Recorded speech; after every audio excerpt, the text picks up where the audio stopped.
প্রতিবাদের এক নাম ইব্রাহিম রাইসি। জুলুম নির্যাতনের বিরুদ্ধে এক প্রতিবাদ, এক কণ্ঠস্বর, একটা আওয়াজ।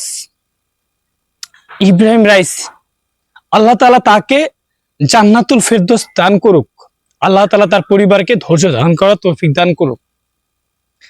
পৃথিবীর একমাত্র মুসলিম দেশের একমাত্র নেতা হিসেবে যিনি সরাসরি ইসরায়েলের বিপক্ষে অবস্থান নিয়েছিল, শুধুমাত্র মুসলমানের পক্ষ থেকে মুসলমানকে পাশে দাঁড়ানোর জন্য, মুসলমানের ন্যায় অধিকার, মুসলমানের হকটা আদায় করার জন্য। পৃথিবীর অন্যান্য মুসলিম রাষ্ট্র আছে যারা নিজেদেরকে প্রভাবশালী দাবি করে, প্রভাবশালী রাষ্ট্র। সেই রাষ্ট্রপ্রধানরা কিন্তু এই পর্যন্ত ইসরায়েলের বিপক্ষে যায় নাই, বিপক্ষে অবস্থান নেয় নাই।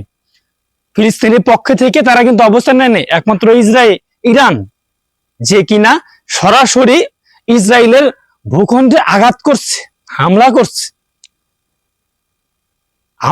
হামাস হামলা করার পরপরই ইসরায়েলের সে হামলা করছে। আমি সত্যি তাকে নিয়ে খুব প্রাউড ফিল করি। তিনি একজন অসামান্য ব্যক্তি ছিল। সে যেহেতু পৃথিবীতে নাই, তার সম্পর্কে দু একটা কথা না বললেই নাই। তিনি এক অসাংবাদিত নেতা। তিনি পৃথিবীতে কোনো দেশের কাছে একজন মুসলিম হিসেবে কোনো দেশের কাছে মাথা নত করতে কিন্তু সে কিন্তু নারাজ। সে কিন্তু কারো কাছে মাথা নত করে নাই। এই যে ইসরায়েল, তার পক্ষে আছে মিত্র, তাদের মিত্র যুক্তরাষ্ট্র শুরু করে অন্যান্য আছে, ফ্রান্স আছে, জার্মানি আছে, যেগুলো তাদের পক্ষে শক্তি। সেই শক্তির বিপক্ষে কিন্তু সে একা দাঁড়িয়েছে। আর তার মতো নেতা পৃথিবীতে আসবে কিনা, আসতে পারে। এটা তার মতো একটা নেতা পৃথিবী থেকে, একটা ইসলাম রাষ্ট্র থেকে, একটা ইসলাম রাষ্ট্র তার অভিভাবক হারাইছে। আর সে অভিভাবকের অভাবটা পূরণ করার জন্য কখন কে কিভাবে আসবে সেটা উপরালাই ভালো জানে যে তার অভাবটা পূরণ হবে কি না। আর যেহেতু ইসরায়েলের সাথে ইরানের সরাসরি একটা অবস্থান ছিল, এখন অনেকে ভাববে যে এটা একটা দুর্ঘটনা হতে পারে। এটা আমার কাছেও দুর্ঘটনা, তারপরেও এটার একটা সুষ্ঠু তদন্ত দরকার। কারণ একটা দেশের রাষ্ট্রপতি, সে সর্বোচ্চ নিরাপত্তায় থাকার কথা, তার সর্বোচ্চ নিরাপত্তায় থাকার কথা। তার হেলিকপ্টার থেকে শুরু করে আরো অন্যান্য কিছু সিকিউরিটি গার্ড থেকে সব অ্যারেঞ্জ। কিন্তু সে যে মারা গেছে, মনে হচ্ছে সাধারণ একটা যাত্রী একটা হেলিকপ্টারে কোনো একটা জায়গায়, যেমন বগুড়া থেকে রাজশাহী কিংবা রাজশাহী থেকে ঢাকা কিংবা চট্টগ্রাম যাচ্ছে, তার পথে এত বিমান বিধ্বস্ত হয়েছে, এরকম একটা কিছু মনে হচ্ছে আর কি। এখানে আমার মনে একটু ডাউট আছে, হতেও তো পারে এরকম কোনো অনাকাঙ্ক্ষিত ঘটনা, বা কেউ ঘটাইতেও তো পারে। এটা আমার কাছে সুষ্ঠু মনে হয় না যে একটা স্বাভাবিক ঘটনা।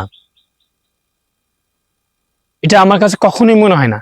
তাই আমি চাইবো যারা যাদের ইরানের হয়তোবা ইরানের নিজস্ব আছে, তারপরেও যারা সুষ্ঠুভাবে নিরপেক্ষভাবে তদন্ত করেন, বিশেষ করে জাতিসংঘ থেকে শুরু করে যারা আছেন আর কি, তারা বিষয়টা একটু দেখবেন যে আসলে কি এই জিনিসটা স্বাভাবিক ছিল না অস্বাভাবিক। এটা আমার মনে হয় ব্যক্তিগতভাবে। এটা বলা তদন্ত সাপেক্ষে কোনো দেশের কোনো দেশকে বা প্রুফ হিসেবে, প্রুফ না থাকাকালীন কাউকে দোষারোপ আমি করতেছি না যে সরাসরি যে এমক করছে এমক, কিন্তু এটা দেখতে পারেন তো। কারণ আপনার সাথে আমার শত্রুতা কিংবা তৃতীয় পক্ষ নিতে পারে সুযোগটা, কিংবা সেই পক্ষ নিতে পারে। আর তার অভাবটা আসলে পূরণ হবে না, কখনো হতে পারে না। এবং ভবিষ্যতে আশা করি যে তার মধ্যে তার কোনো একটা উত্তরসূরি বের হোক, যে ইসলামের জন্য অবশ্যই সে নেতৃত্ব দিবে। এবং আশা করি যে আল্লাহ তাআলা তাকে জান্নাতুল ফেরদৌস দান করুক।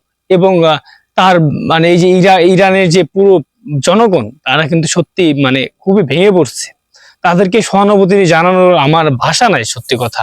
তাদেরকে সহানুভূতি জানাবো, তাদের পাশে থাকার যে একটা কথা, সেটা আমার জানা নাই কিভাবে বলবো। কারণ তারা মনে হচ্ছে যে খুবই ভেঙে পড়ছে। তাই আমি বলবো তাদেরকে শুধুমাত্র ধৈর্য ধারণ করার জন্য। অবশ্যই আপনারা আপনাদের সঠিক নেতৃত্ব খুঁজে পাবেন আশা করি।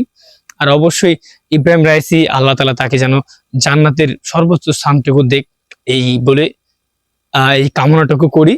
ধন্যবাদ সবাইকে।